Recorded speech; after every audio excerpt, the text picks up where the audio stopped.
Welcome back to my channel and welcome to my channel. If you're new here, I'm Jahan and today I'm going to be talking to you about the differences between the Tracey Anderson method and TSS, the Sculpt Society with Megan Roop. So if you like this type of thing, you're into fitness and Pilates or low impact exercise, give this video a like and don't forget to subscribe because it really helps my channel. So for those of you who don't know, I've got a couple of videos on the Tracey Anderson method when I was doing that and the Sculpt Society, which is the most recent one, which I've joined and really enjoying. But I wanted to speak to you about the differences between the two because some people will like one more than the other or might want to mix and match or try them both and that kind of thing. So I thought I'd give you the pros and cons of both and then tell you which one I prefer, but which ones you should also try. So here we go. Let's start with the similarities. They are both low impact exercise, well, majority of them apart from the dance cardio ones, which are slightly more impact depending on which level you start at.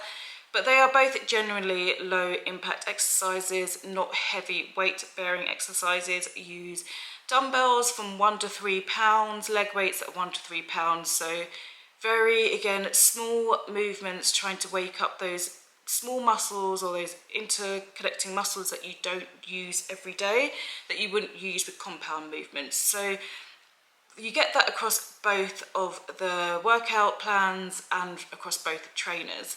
So Tracey Anderson's obviously got her own very unique method, which she has kind of developed herself, whereas Megan Roop as well has got her own methods and things too, but has elements of some movement that you may recognise a bit more so.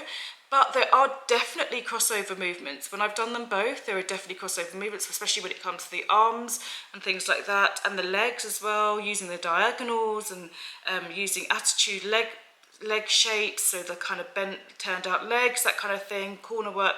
There are definitely huge amounts of crossover. So if somebody has only done one and really stands by that and hasn't looked at the other one, I'm telling you now, there is definitely crossover in the way you do the movements. So that's also something to bear in mind. Tracey Anderson, one of the big differences between her workout and her method versus the Sculpt Society's method is the guided voice. So Tracey Anderson, there is no guided voice. She wants you to get that mind-muscle connection yourself by just following along. You do get bleeps, so if anyone has ever done the bleep test before in school, I don't know whether that's like a European thing or a global thing or whether it's just something they make us do in UK schools, but that beep sound that you get when you change your movement, so that would be your guide to say that something is going to change or a new movement's coming in when you do the Tracey Anderson one.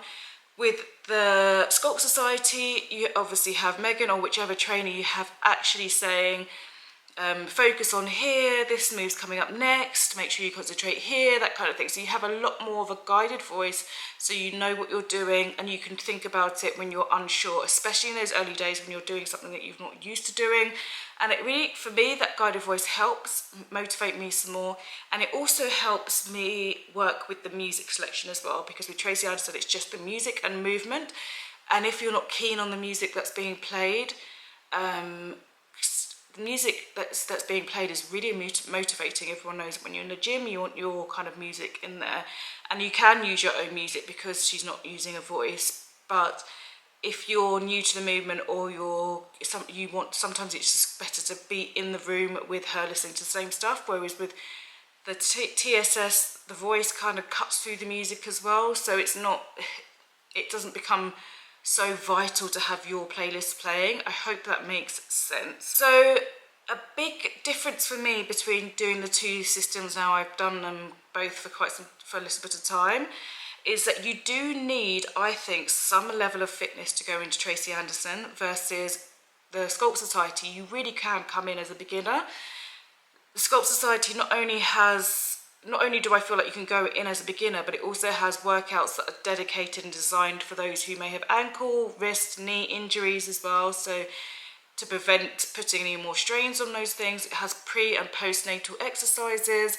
It has more, for me, like an inclusive movement for those who are really starting out doing exercise to those who are very into that kind of movement and have high levels of fitness. Whereas with Tracey Anderson, I do feel like you need some kind of level of fitness before even going into those, because even the beginner's workout is incredibly hard, and if you don't understand movement and the body and learning that from home, it's very difficult if you've not been in a studio environment before. So I do think you do need some level of fitness to even start as a beginner within Tracey Anderson. So for me, that's a big difference for those people who want to go out and do that low impact exercise and start that from home. With Tracey Anderson, she updates her platform every Wednesday, so new workouts come out every Wednesday, and you tend to do the same workouts for that whole week, and which can feel repetitive, but it's there so you to perfect that movement. So she's very much about perfecting the movement in that movements that you're doing, so that's why you repeat them throughout the whole week. The thing about with TSS is that with the programs, you are doing a different class every day. It can be from half an hour to 45 minutes, whatever, and then you could add your dance cardio onto it as well, which for my preference, because I can get bored quite quickly, I prefer the fact that with a program, I'm doing a different workout every day. Some might have meditation added to it, some might have stretching added to it, which I personally like just to keep the variety going. So that's why I prefer that style. But if you're somebody who likes to really perfect movement, really lock things down, then the Tracey Anderson method, you can repeat those throughout the week, and then that's your block of exercise for the week, and then it's then new uploads on Wednesday, and that's on the beginner and the advanced programs and cardio fitness as well. Both programs do a cardio dance workout, which is super fun, and I would say both of them are just as fun as each other. It's just a way of moving your body, getting the blood pumping. You don't have to be exactly right on either of them. It's just a movement which you could enjoy kind of dancing around like nobody's watching you. So that's the feel of them both, which I really like, and they've both got that in common. Both platforms offer access to live classes, which is really great. So you can lock in and be with the classes, which I think is really fun. And they both upload their live classes too. Tracey Anderson has her own studio, as so does Megan, so if you are local to those areas, you can attend those classes, which is fun as well. And they both have a variety of different trainers that are trained in their both methods that I think I've enjoyed working out with all of them. So yeah, I think those are similarities which you can find across both platforms. The platform navigation is definitely better on TSS, and the app is better than TSS than it is on Tracey Anderson. I do think Tracey Anderson needs to do more work on the platform and the app, and making things more accessible and easy to find and look and put wish lists and all that kind of stuff, which is all the functionality you can get on TSS. So for the price of the platforms, I do think that more work needs to be going into the Tracey Anderson one, just to make it easier to navigate, easier to find the workouts, because it's just such a long list of stuff that's not really categorized or alphabetized, or some sort of, just needs to be clearer, I think, for the price you're paying, and that would elevate that platform a lot more. So I do think that is a major difference between the Sculpt Society and Tracey Anderson, and I think that the Sculpt Society definitely win on kind of ease of use for the consumer. So the obvious big elephant in the room, the biggest difference between the two is going to be cost. So Tracey Anderson comes in at $90 per month, and the Sculpt Society comes in at $19.99 per month if you pay monthly. Obviously it's slightly less if you pay for the year all out, but it's still considerably more expensive.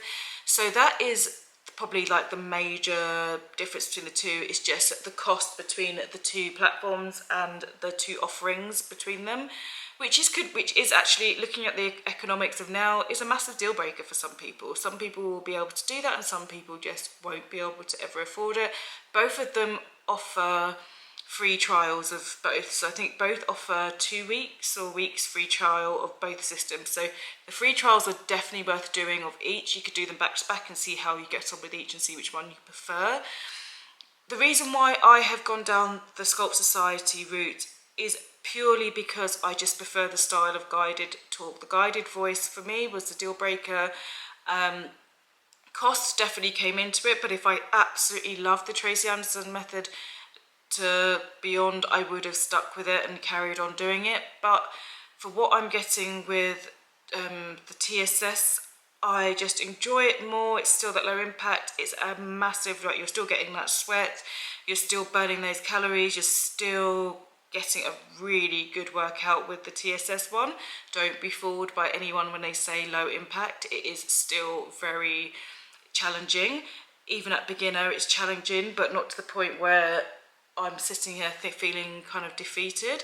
The reason why I prefer the TSS one, just because for me, that program just speaks to me more so. Tracey Anderson has a huge following.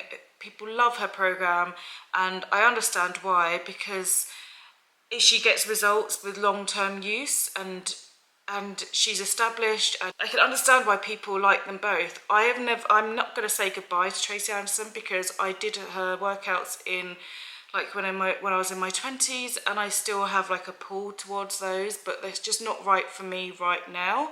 And I think that's why I wanted to do this video, so you could see some of the differences. I have dedicated videos to both platforms, so you can have a look around both platforms and see which you think is the style that's going to suit you more. The best way to do it is to actually go and do it, because you get free trials of both, and you can really see which one you're going to benefit from and which one you're really going to actually commit to.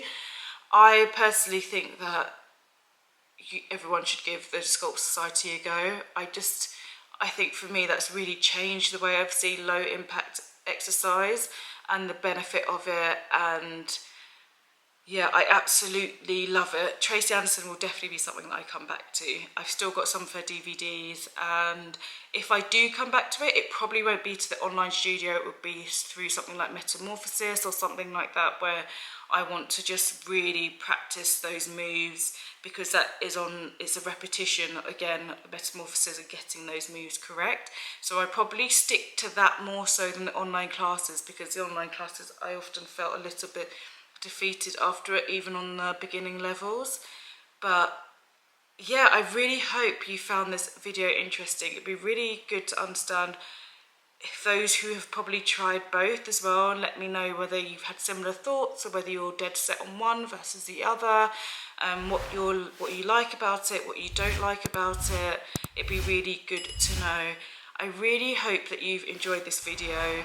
Let's keep the conversation going. I'm going to do more on the fitness and workout updates to let you know about this walking challenge, which I want to sign up for. And yeah, I hope you really enjoyed this video, and I will see you in the next one. Take care.